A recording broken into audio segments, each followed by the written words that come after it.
Does your company keep having the same problems you swear that you hate? Maybe you even understand the fix, but the same situation keeps showing back up.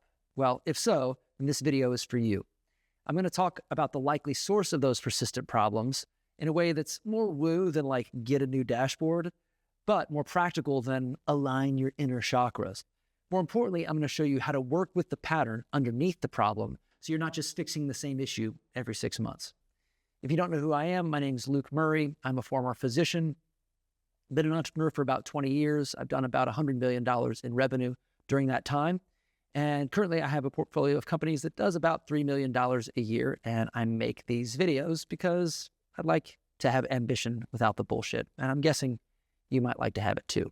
People say a company reflects the personality of a founder. And I think that's true, but I want to get more specific here. Like, yes, your company does reflect your strengths and weaknesses, like you're good at numbers and you're bad at giving speeches, but it also reflects the parts of you that you'd rather not look at, or maybe don't even know are there, like your avoidance or your desire to be liked or your attraction to chaos. Carl Jung called these rejected parts of yourself your shadow, and they're the things that you hate about yourself.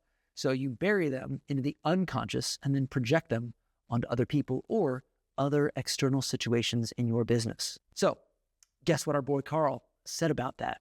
Until you make the unconscious conscious, it will direct your life and you will call it fate. Now, that might sound woo and dramatic until you own payroll. Then it sounds like accounting advice. So here's how this played out in my life and then in my company. So we pay our people well, especially the people that are on the front lines, because $2 an hour truly does matter when it's $18 an hour to $20 an hour. So some of that generosity is because I genuinely want great people and I can justify that we'll get better people at that price point. I also want people to feel valued, not because they got a thank you card, but because they can literally see the value in their paycheck. That's the socially acceptable version, and it's the version I say out loud to others and to myself. But the less flattering version, or the version that I judge about myself, is that I just don't like hurting other people's feelings. I don't want people to get mad at me or to not like me or to think that I'm this greedy, rich guy. And this is the most important part. Again, I don't like those things about myself. I don't want to admit that, for example, I want to be rich as hell. I don't want to admit that I care what people think in a way that has objectively hurt my business more than once. That makes me feel like a worse entrepreneur because, at least in that area, it objectively does make me one. So I avoid this discomfort and I just call it generosity. And then 6 months later, I'm pissed that payroll is bloated, which is hilarious because who paid them? Me. I'm the paid them. If I stop it, everyone's overpaid, or I can't pay people less because then everyone will hate me. I get to feel trapped by the business. But if I look at the shadowy part of myself, the question changes. What feeling was I avoiding when I made that decision? What part of me got something out of creating this problem that I say I hate? And that's where it's useful and also pretty irritating. Earlier this year, I was in Hopkinsville, Kentucky, working on one of our behavioral health company launches. I was all by myself in a place I didn't want to be, doing something I didn't want to do during a period where the business ultimately lost $230,000 in 60 days.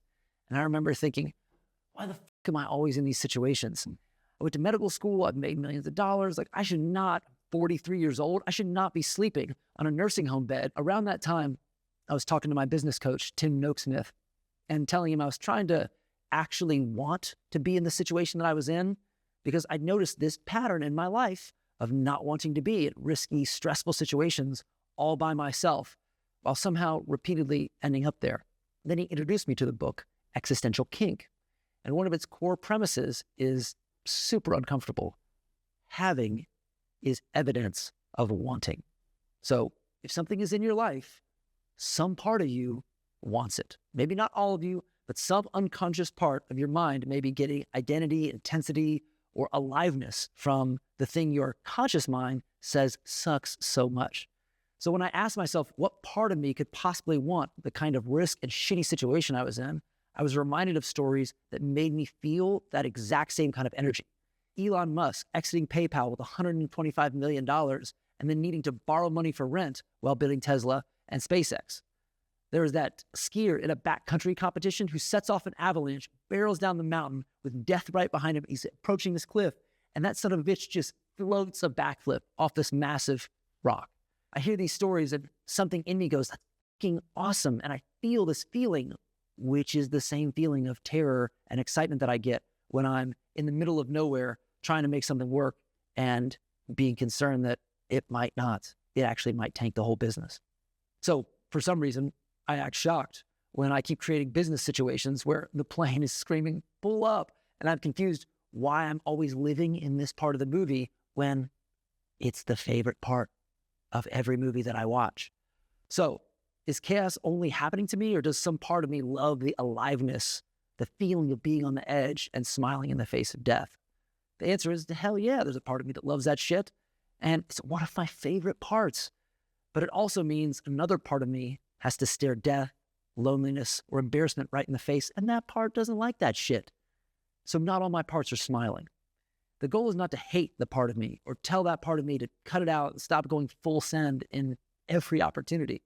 The goal is to welcome and appreciate that part.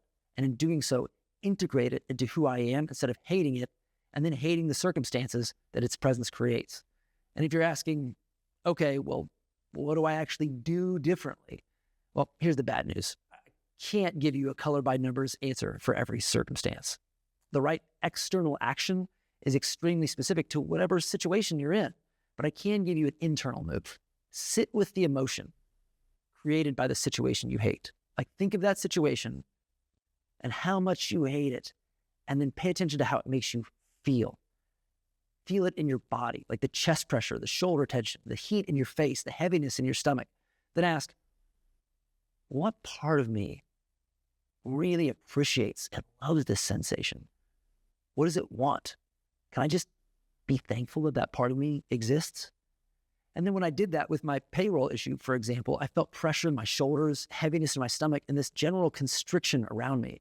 And I asked what part of me appreciated that feeling.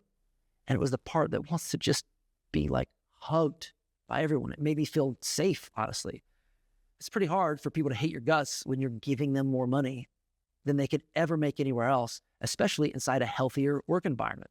So instead of hating that irrational part of myself, the 7-year-old who wants to make sure he gets invited to everybody's respective birthday party, I invited him to come along while I looked at payroll and started making hard decisions.